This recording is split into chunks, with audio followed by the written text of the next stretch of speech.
All right. Welcome to round two of our conversation. Thank you so much for doing this once again with us. We can jump right into it since we know we have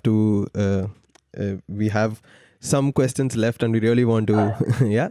So we want to start off with something very light. We want to ask you, do you know or have you worked with Elon Musk or while you were in PayPal? No. It was much before my time.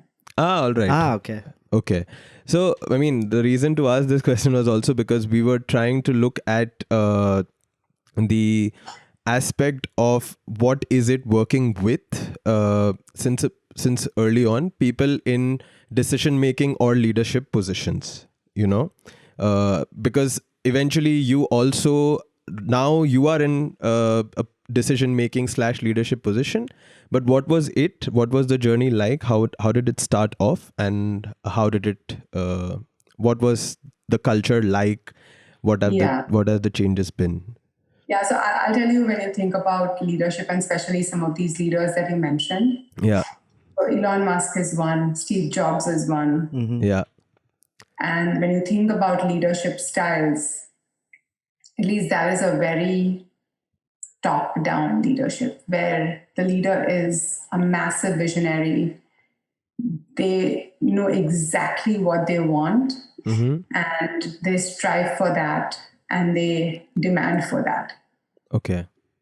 Versus there are some other leaders who are more of a servant leadership kind, where they're there for their team and they want the team to kind of, it's almost bottoms up with that umbrella that the leader provides from top.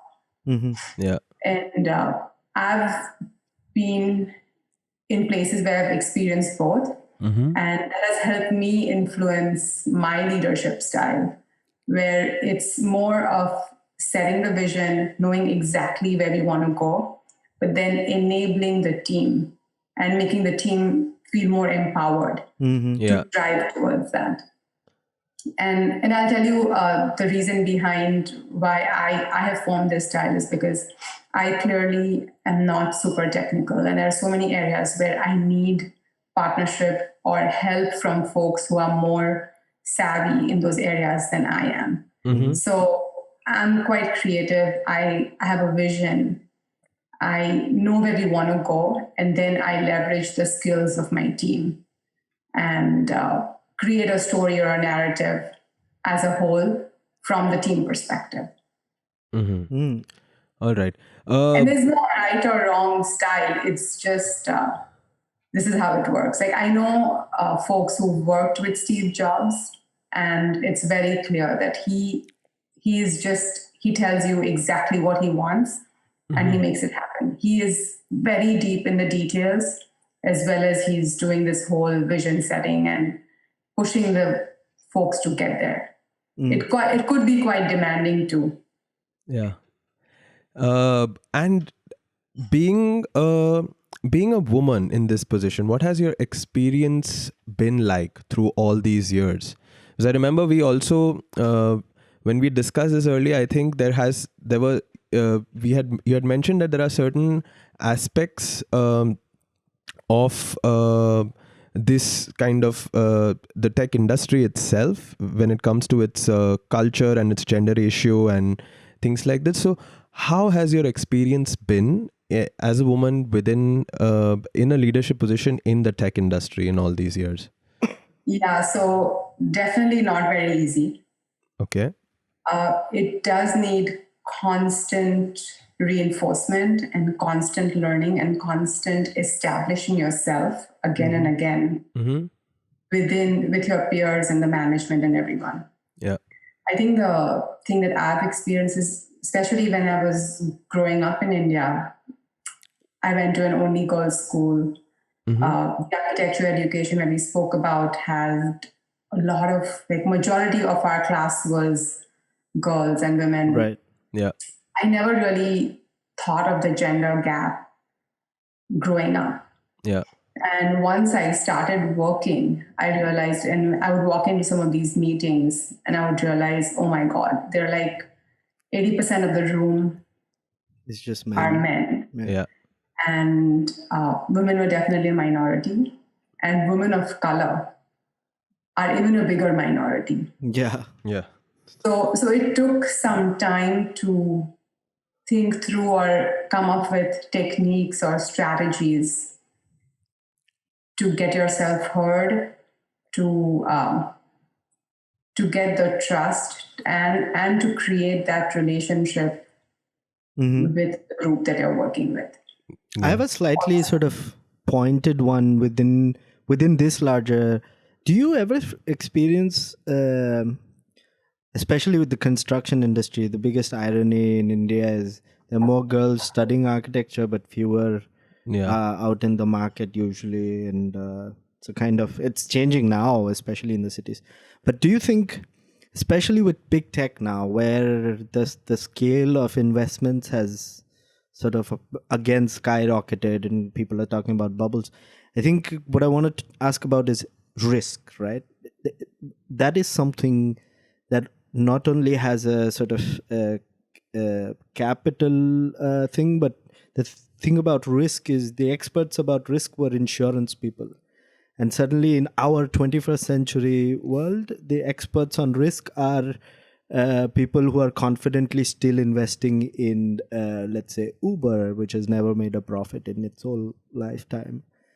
And going back to this idea of women in these leadership positions, we're seeing people of color now, especially the Indians that are CEOs now. But when it comes to women, does risk or being able to take risk or seeing that as a feminine quality, is it something that you would comment on? Like, have you thought about it that way? So explain a bit more. What do you mean by risk? That it's a patriarchal skill. Let's say people think men are they're better and at taking are more risk averse, or let's say anything that requires sort of risking. I don't know, stability or anything. That I'm quite certain that it's definitely a sort of patriarchal attitude. Stability is a more feminine sort of thing. Is that something, because you mentioned earning people's trust in a meeting room, right? Over and over again, making your point, waiting for them to finally take notice. And it's great that CEOs are now of different colors, but when it comes to women, will you ever have an investor or a shareholder? Wouldn't it take more effort to convince them of a certain, risky decision for a woman? Or this is my question. I don't know if I'm hitting it. Yeah, so I'll say based on my experience, when you think about taking risks, there are a few areas. Mm-hmm. Like one of them is taking risks with how much time you can commit. And the stability that you mentioned. Mm-hmm. Second is financial decisions, strategy. Mm-hmm. And I think women are really capable and, in fact, more rounded in their approach there. But there are, and I will talk about me personally, there were times when I was like, oh, if I step into this role, if I need to do this, what about my family? Mm-hmm. Mm-hmm. It is a thought at the back of my mind, at least, at every point. Mm-hmm. And sometimes that makes you decide differently. Yeah. And I will say that maybe that's not on top of mind for men. Right. Mm-hmm. And in fact, there was a study that I was reading about, which was done with a group of MBA students. Mm-hmm. Mm-hmm. Both men and women were asked if your partner had a really good offer or a role, would you be okay taking a backseat and managing the house? Mm-hmm. And most women said yes, and most men said no. Yeah, I mean. So it's a lot of cultural conditioning too. Yeah. But it's changing. It's definitely changing. And I'll say, it's changing because there's awareness. on a lot of fronts. Awareness that you need the diverse perspectives in the workforce. You need leaders who come from a lot of different backgrounds, and awareness to ensure that there is support to make the leader successful. So when support in terms of work-life balance, any other help, coaching, mentorship, all of that.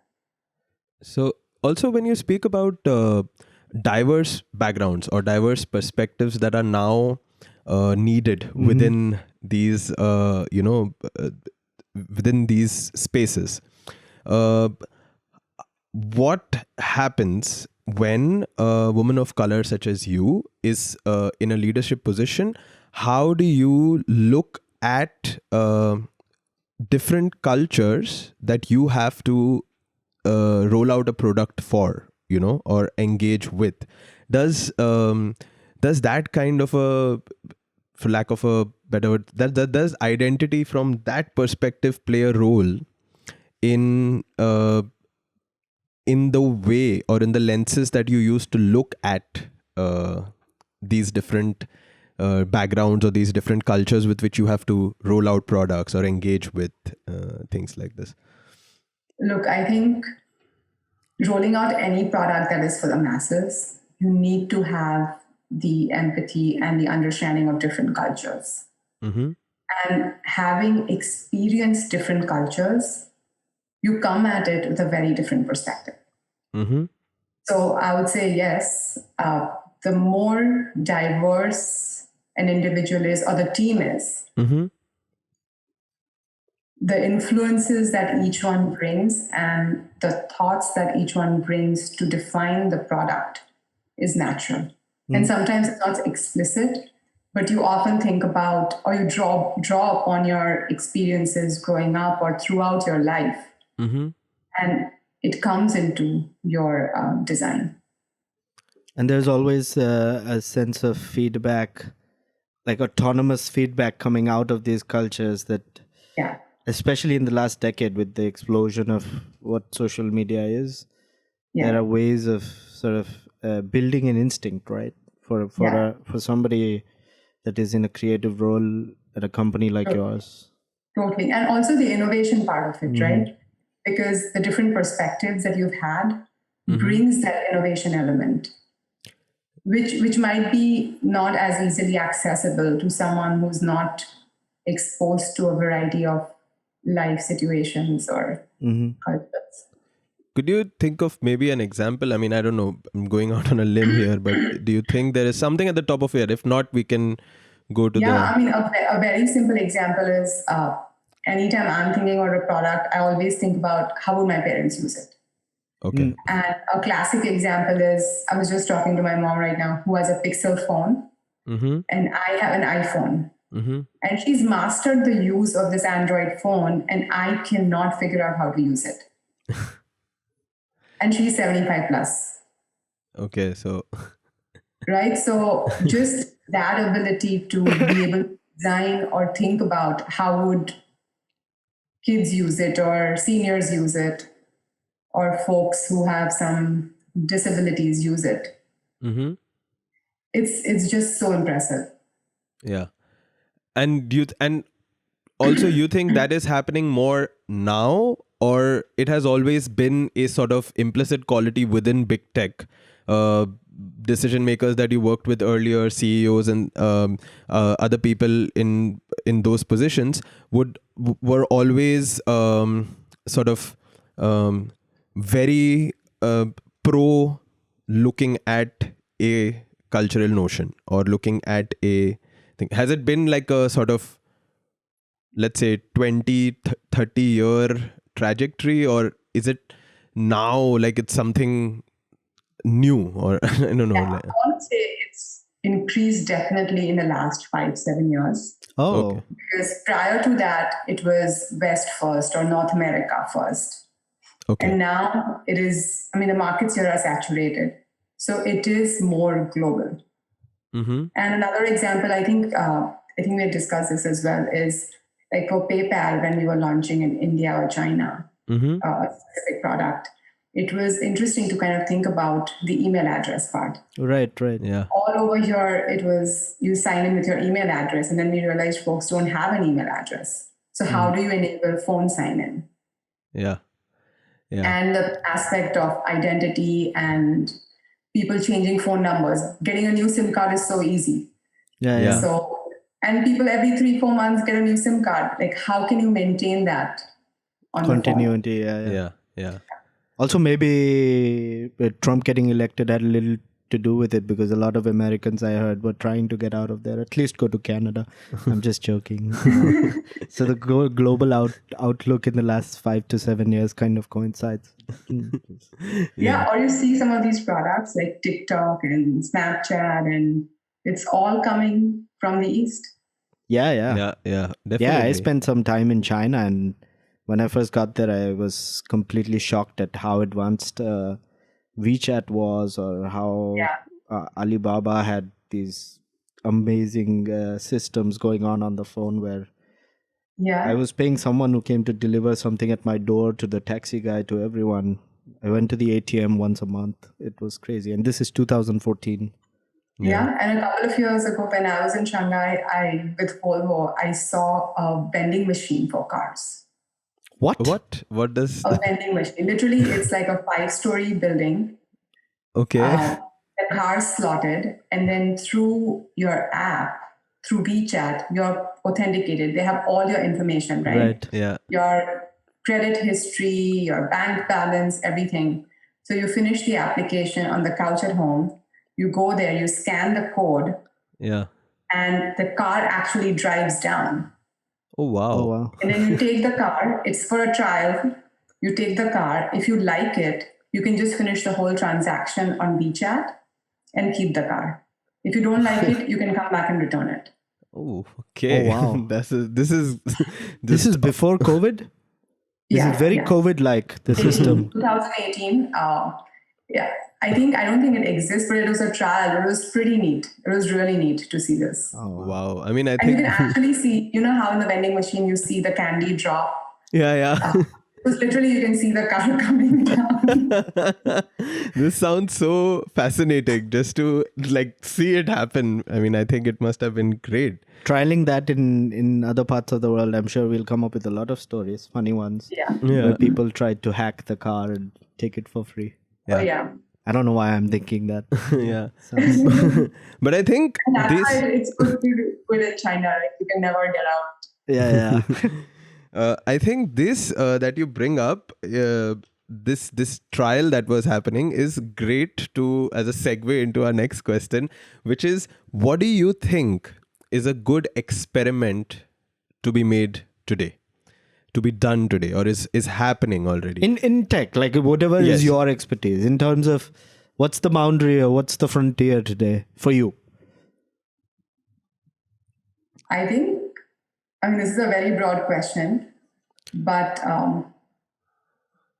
there's something to say about how the physical world and the virtual world are almost merging. Collapsing, yeah. And so this is interesting because first it was everything physical, like you went to the store and all, then everything became virtual. Yeah. And now it's kind of getting to a kind of an impasse where both are looking at each other, sort of. Yeah. We need to get back closer, kind of a thing. I don't know my vocabulary.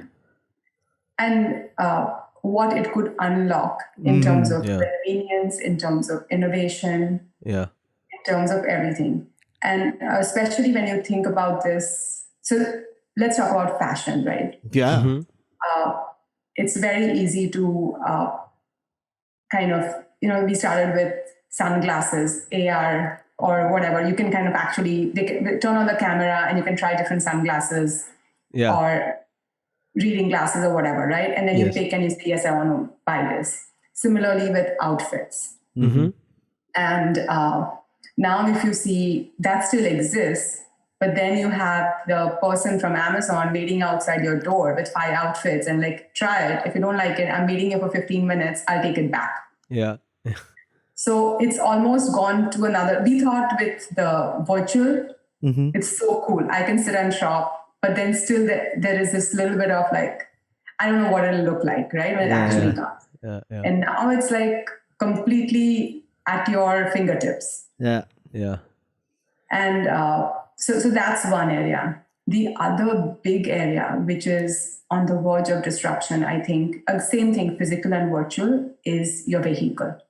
And the car is going to become a device, just like your phone. Yeah. And a big continuation of your life. How you go from home to car to work to wherever you are and back. That device is going to be tracking you and creating opportunities for you to make your life so much more seamless. Yes. So you could shop from the car, or you could pay your bank bills from the car, because the car dash is actually a device that is at your fingertips, or buy tickets from the car and play your favorite music, whatever it might be. So that we haven't yet started that, but I mean, now some of these cars already have that.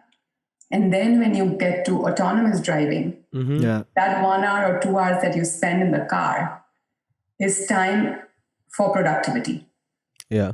Or at least attention, whether it be you could, entertainment or sleep or anything that you want. And in the next 5-10 years, that's going to be massive.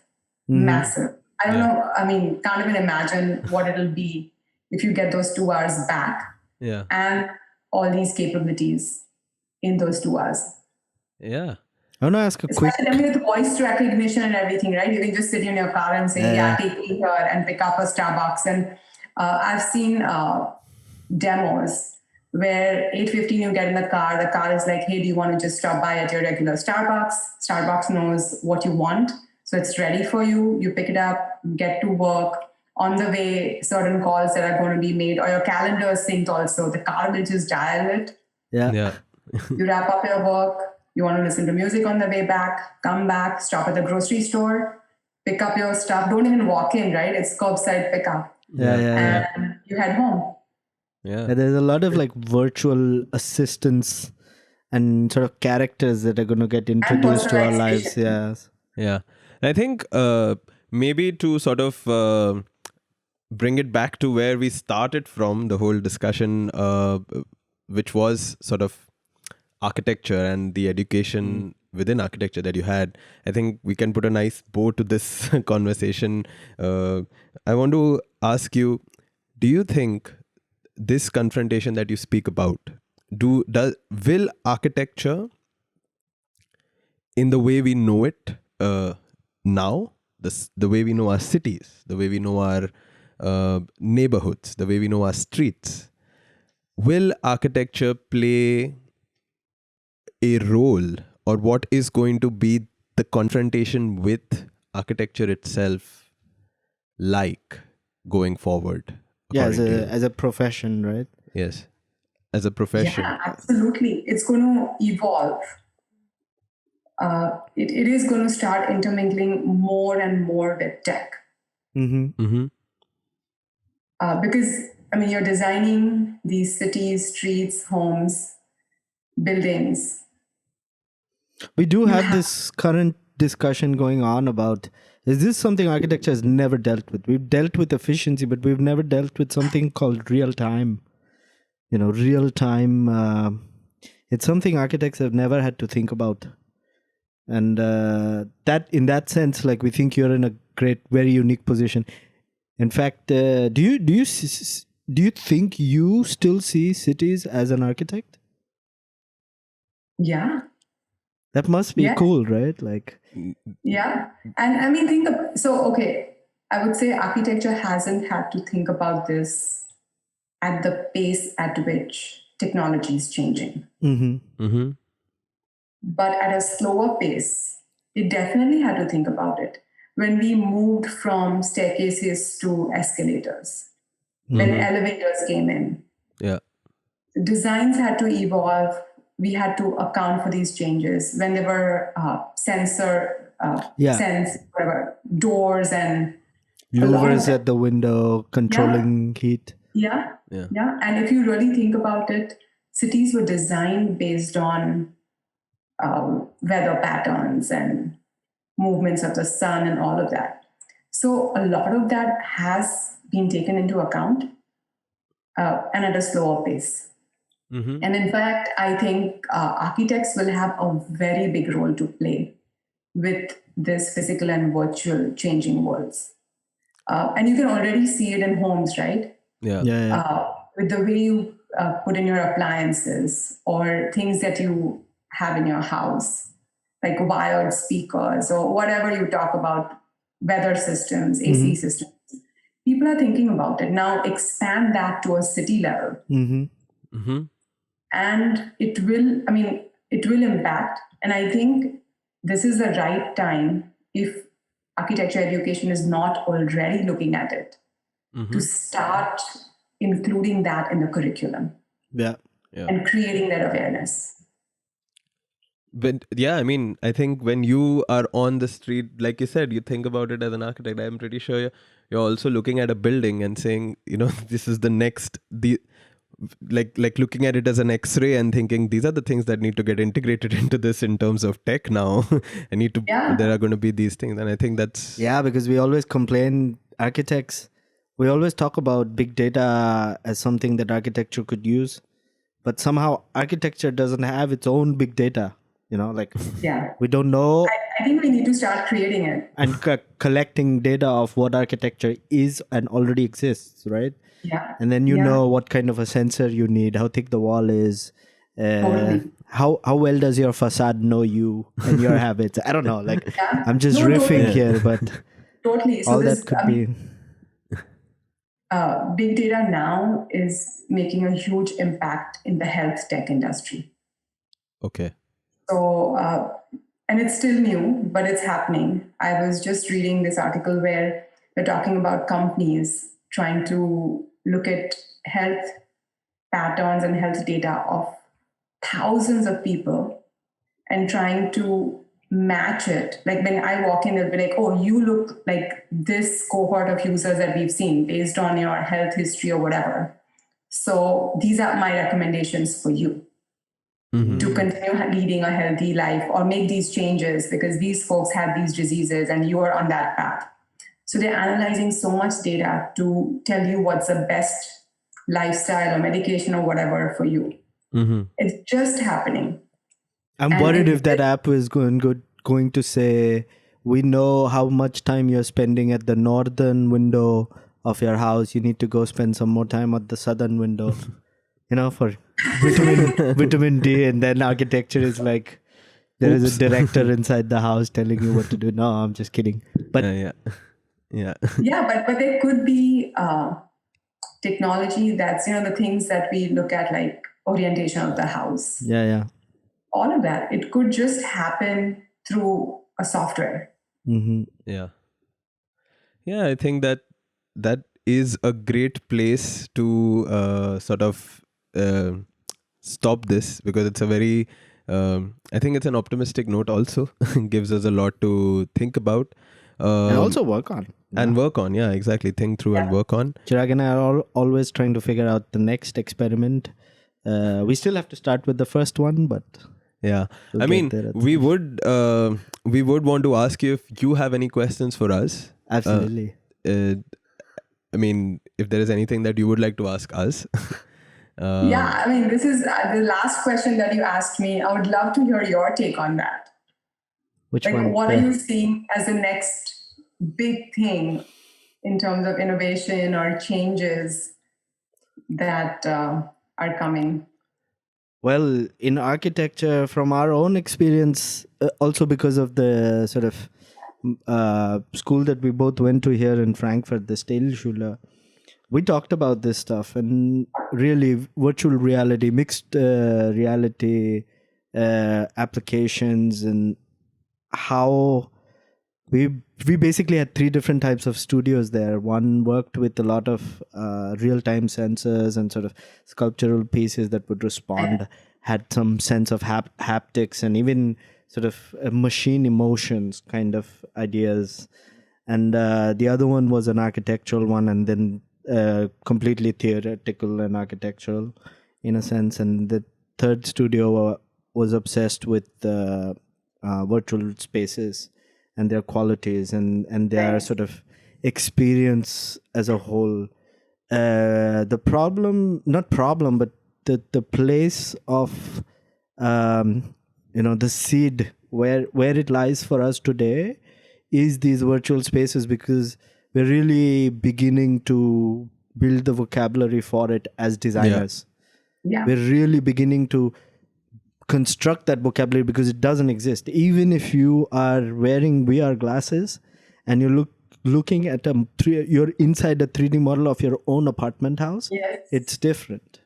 It's very different. So we're beginning to build the vocabulary and the instinct, let's say, to work with or among such environments in terms of workspace as architects, because that becomes our next desk, right? Desktop. Yeah. So you go into a 3D space and you start doing some things. You look like a fool from the outside to an outsider, but you're wearing these VR glasses and you're doing something inside. And often the results or the steps seem surprising. In these spaces, there's no iterative value, It's not like the third option is going to be better than the first one, or the fourth one is going to be. There's no logic to these things there. You really have to explore and most of the time try and figure out what is it are you looking at? What exactly is it? It's a point cloud system. This is how I'm sure your self-driving cars have sort of evolved in the technology, in tech terms. And we are late as usual architects. Yep. So we are right now building, I think, the instincts, the vocabulary, the formal language, let's say. Yeah, and I also think what he said, very interesting. Earlier we were discussing the idea of what is the big data of architecture itself also, right? So I think, so first of all, one thing, the iterative idea not being of any consequence runs against the grain of all sort of the rational linear way in which we sort of consider design processes. So I think in one space, I think we are slowly seeing that idea of the linearity towards a design process in a way disintegrating in the larger terms. We also see that the way big data exists in tech, like how there is an input which gives you a certain idea of an output. It doesn't necessarily work for architecture, for aesthetics, for design. It doesn't really work. That's So correct. Like we have all the zoning data, we have population data, we have Yes. how many Yes. liters Yeah. of water needs to go to this neighborhood in the city because this is the density. We have all of that data probably, but I don't know. But can a algorithm tell us what color, or No, something? you're so right, because in the car industry, Mhm. there's so many experiments, and not even experiments, they're products with VR glasses and all kinds of things where, this model is not available. Take the VR glasses and you can at home kind of experience the whole car. Yeah. And it was an excitement, a good phase. But then very quickly, I think people are realizing, no, I want to actually feel it. Yeah. And so how And does so that is kind of an interesting space where you can make a tangible thing virtual. Yeah. But can you really predict and think about what would be the emotions be? And And that's also why we as architects are more interested in how it's going to help us design. Yeah. And less in terms of communication, because there's a ton of visualization models already. Like we make a design and then drop it into something that'll turn the source code into VR compatible. Yes. Yeah. And the textures look hyper real, and it looks real, but you cannot touch anything, feel anything, smell anything, blah blah blah. Yeah. We are more concerned with, can I be in that environment and start moving walls and take a window with a remote Right. controller, put it there, do it per scale than with a like we do with the mouse. It's a God feeling. You're zooming in and out. So with the controller, can you get out of that and go back to the street in front of the house? Blah blah blah. But we're trying to more figure out how to design with these technologies, and that I think will take some time, because every time from the pencil to the mouse, the whole language of instincts had to be developed, right? Yeah. That's what I meant. Yeah. Cool. Yeah, super exciting. Yeah. I think that's I definitely want to come and see you guys in Frankfurt. Please, whenever do you're that. passing by. For sure. And this is a great pit stop from North America to Mumbai. So yes, that will be amazing. We should do a podcast. We'll go to a garden somewhere here and do a live version. Yeah. And then we'll spend the rest of the day tasting some good German food. Exactly. Cool. Yeah, I think that works. But Isha, thank you so much for doing this. So we much. know we've taken A lot of 2 your days time. and a lot of time I loved it. to do. Always happy to talk to you guys. Thank you And we'll so always much. keep ourselves updated with your trajectory. And yes, of course, from time to time, ping you for another conversation or two. Yes. For anything. Yes. Thank you so much. Thank you so much. This You guys was are doing great. something really good. So yeah. Thank you. Thank you for that. Keep it up. Yeah. All right. So thank you, Isha, and we will Happy weekend. happy weekend. Yes. For you, it's almost the end right now. Yeah, Monday is coming soon. I know. All right. Thank Thank you. you. Okay. Bye. Ciao. Bye. Bye. So there you go, guys. That was our conversation with Isha Bhatt. Hope you enjoyed this conversation. Please let us know what you thought about it in the comment section below. Please follow us on Instagram. The handle will also appear somewhere here. It's broadcast.interrupted. Subscribe to us on YouTube. Like this video. Share it with your friends. And most importantly, let us know what you think. And we will see you on the next one. Bye.